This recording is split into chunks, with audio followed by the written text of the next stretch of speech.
Utkal one के घने जंगल में एक हरे पेड़ पर एक चिड़िया और कौवा रहा करते थे। दोनों में रहते रहते दोस्ती हो गई। दोनों साथ साथ जंगल में दाना चुगने जाया करते थे। कभी कभी दाना मिल जाता, कभी नहीं भी मिलता। कौवा और चिड़िया में दोस्ती हो गई। चिड़िया भोली थी, लेकिन कौवा था तो बड़ा धूर्त। एक रोज दोनों ही जंगल से वापस अपने पेड़ पर आके बैठे। दोनों ने डिस्कस किया कि आज पूरा जंगल छान मारे हैं, खाने के लिए कुछ भी नहीं मिला है। चिड़िया ने कहा, कौवा भाई, ऐसा क्यों नहीं करते कि हम लोग ज़मीन में कुछ बाजरे के बीज बो दें, और बाजरे जब हो जाएं तो उन्हें हम अपने ऐसे दिन के लिए रख लें जब हमें दाना बाहर नहीं मिले। कौवे ने कहा, हाँ ठीक है, क्यों नहीं, चलो खेत को जोत आते हैं। फसल बढ़िया होगी तो हमें साल भर चुगने के लिए बाहर नहीं जाना पड़ेगा, हम चैन से जी सकेंगे। थोड़ी देर के बाद कौवा और चिड़िया दोनों खेत जोतने के लिए पहुंच गए। चिड़िया मेहनत करके चोंच से खेत को कुरदने लगी। कौवा भी कोशिश किया, पर उसकी थोड़ी सी चोंच चटक गई। कौवा परेशान हो गया, बोला, चिड़िया बहन, मैं ज़रा लोहार के पास जाता हूँ और मैं अपनी चोंच को ठीक करा कर तो वापस आता हूँ। थोड़ी देरी लगेगा, जब तक तुम खेत की जुताई करती रहो। चिड़िया बेचारी मेहनत से खेत को जोतने में धीरे धीरे लगी रही। कौवा लोहार के पास गया अपनी चोंच बनवाने। चोंच तो बन गई, पर वहीं पर लोहार के पास बैठकर वह गप्पे हाँकने लगा। काफ़ी देर हो गई, फिर भी वह नहीं लौटा। चिड़िया पूरा खेत जोत करके वापस आई और कौवे से बोली, कौवा भाई, खेत तो पूरा जुत गया है, अब उसमें फसल बोने की बारी है। चलो हम दोनों मिल करके बीज को बो आएं। काँव काँव मैं करता हूँ, अल्लम बल्लम गाता हूँ। काँव काँव मैं करता हूँ, अल्लम बल्लम गाता हूँ।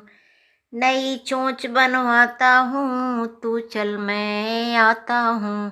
तू चल मैं आता हूँ, तू चल मैं आता हूँ। चिड़िया बेचारी खेत पर पुनः लौट गई और खेत पर पहुंचकर उसने खेत में बाजरे के बीज बोने शुरू किए। एक एक दाने को वह चोंच से उठाती जाती, ज़मीन में दबाती जाती। बाजरा को उसने बड़े ही अच्छे ढंग से बोया। बाजरे में चंद दिनों में कोपलें फूट गईं, पौधे छोटे छोटे बढ़ने लगे। अब पौधों के साथ साथ अब घास खरपतवार भी निकल गया था। चिड़िया ने सोचा, यदि खेत की निराई कर दी जाए तो फसल काफ़ी अच्छी हो जाएगी। अतः चिड़िया कौवे को बुलाने चली गई और उसने कौवे से कहा, कौवे भैया, बाजरा तो बहुत बढ़िया उगा है, कभी तुम खेत में आके देखे ही नहीं हो। अब जल्द ही हमें उसकी निराई कर लेनी चाहिए, वरना फसल बर्बाद हो जाएगी, सारी मेहनत बेकार हो जाएगी। कौवे ने कहा, ये तो बड़ी बढ़िया बात है, निराई ज़रूर कर लेनी चाहिए। कौवा पेड़ पर बैठा बैठा ही बोला,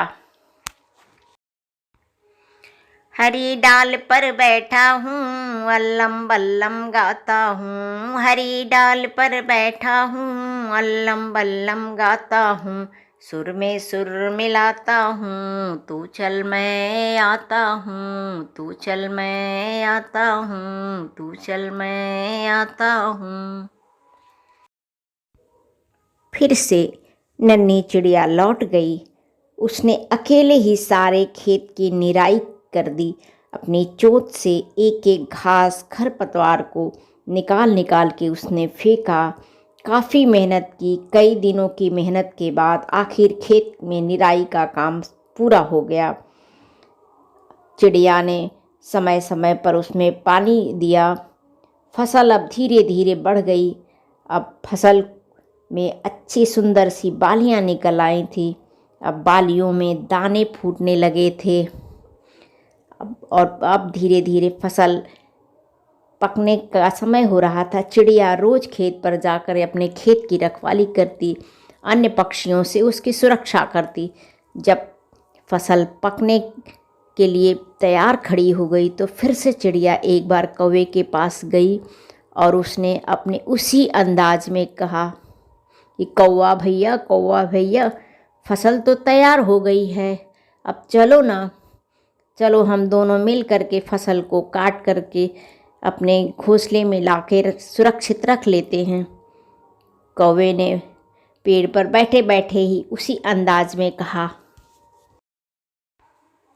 योजनाएं नई बनाता हूँ, अल्लम बल्लम गाता हूँ। योजनाएं नई बनाता हूँ, अल्लम बल्लम गाता हूँ। कटाई शुरू करो मैं आता हूँ, चलो बहन मैं आता हूँ, चलो बहन मैं आता हूँ। हरी डाल पर बैठा हूँ, हरी डाल पे बैठा हूँ। कौवे के ऐसे उत्तर को सुन करके छोटी चिड़िया निराश हो गई। अब उसे लग रहा था कि इतने बड़े खेत में वह अकेले कैसे काटेगी, लेकिन उसने अपनी हिम्मत नहीं हारी। वह खेत में पहुंच गई और चोंच की मदद से वो एक एक बालियों को कुतर कुतर के नीचे गिराया और पूरी की पूरी फसल काट लिया उसने। अब उसे धूप में सुखवाया और उसमें से दाने निकाले। दाने के ढेर को देखकर वह मन ही मन बहुत खुश हुई कि आज इस समय फसल हमारी बहुत अच्छी हुई है और इतने सारे दानों का ढेर लग गया है, इससे तो हम लोग पूरे साल खाएंगे। फिर चिड़िया ने सोचा कि मैंने इतनी मेहनत की है, कौवा पेड़ पर बैठा बैठा इसमें हिस्सा बटाएगा। अतः चिड़िया ने सोचा कि चलो कौवे को मजा चखाती हूँ। उसने दाने के 2 ढेर किए। एक तरफ उसने भूसा भरा और दूसरी तरफ पूरे छोटा सा दाना का ढेर लगाया और भूसा के ऊपर दाने के कुछ हिस्से बिखेर दिए और धीरे से जाकर कौवे के पास उसने कहा, कौवा भैया, अब तो चलोगे ना? मैंने बाजरे की 2 ढेरियाँ तैयार कर ली हैं, जो ढेरी तुम चाहो उसे रख लेना। कौवा तो बड़ा खुश हुआ, क्योंकि बिना मेहनत किए ही उसे एक हिस्सा मिलने वाला था और वह आराम से बैठ कर के घोंसले में साल भर खाता रहेगा। वह खुशी से बोला, क्यों नहीं, चलो बहना, मैं खुद ही तुम्हारे पास आने वाला था, अब तो मेरी चोंच भी ठीक हो गई है। कौवा और चिड़िया दोनों खेत पर पहुँचे। चिड़िया ने मुस्कुरा के कहा, कौवे भैया, जो ढेरी आपको अच्छी लगे उसे आप ले लीजिए। कौवे के मन में तो लालच था, उसे तो बड़ा ढेरी हड़पने का मन कर रहा था। वह फटाक से उड़ा और बड़ी ढेरी के ऊपर बैठ गया। चूँकि बड़ी ढेरी के नीचे ज़्यादा मात्रा में भूसा था, कौवा जैसे ही बैठा वैसे ही भूसे के ढेर में अंदर घुस गया। अब उसके भूसे में से और निकलने की कोशिश कर रहा था, पर उसके पांव तो फंस रहे थे और वह नीचे धंसता चला गया। भूसा उसकी नाक, आँख, कान, चोंच सब में घुस गया। अब उससे सांस लेना दूभर हो गया। यही नहीं, उसके मुंह में तो इतना भूसा भर गया कि वह छटपटाने लगा। छटपटा कर थोड़ी देर में ही कौवा मर गया। चिड़िया ने अपना बाजरा समेटा और अपने घर को चल दी। तो देखा आपने, लालच करना बहुत बुरी बला होती है। कौवे ने लालच किया और बिना मेहनत का फल चखना चाहा। अतः हमें कभी भी लालच नहीं करना चाहिए, मेहनत के बल पर अपनी कमाई पर अधिकार करना की कोशिश करनी चाहिए। हमारी कहानी आपको पसंद आए तो चैनल को लाइक, शेयर, सब्सक्राइब जरूर कीजिए। धन्यवाद।